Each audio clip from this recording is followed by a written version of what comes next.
台中公园有真侪粉鸟啊，造成真大困扰。上济阁有300多只粉鸟啊，伫遐造成环境垃圾。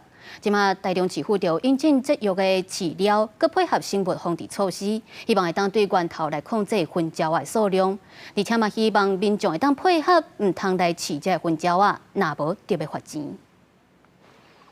一大群粉鸟聚集伫乌心亭主尾顶，有100年历史的台中公园，粉鸟坐敢若山，坐鸟仔屎污染环境。台中市府和野鸟专家建议解决的方案，打算要互粉鸟食节约的饲料，为源头管理控制数量。附近的民众听到消息有无共意见？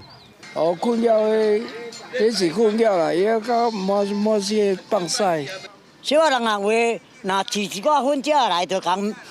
就违法，啥物有诶无讲啊一大堆，我嘛感觉讲这是真旧法。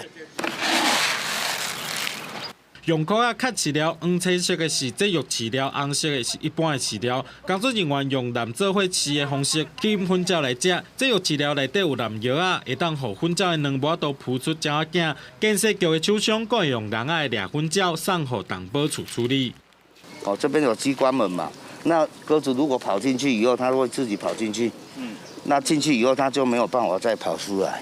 台中公园上济捌有300多只粉鸟，乌心亭互鸟仔屎喷甲规世界引起争议。即马透过较人道的防治方式，目前实施1个月，后续的效果该观察。不过市府呼吁民众莫甲粉鸟饲，若袂当照住伫条例罚2000到1万。记者综合报道。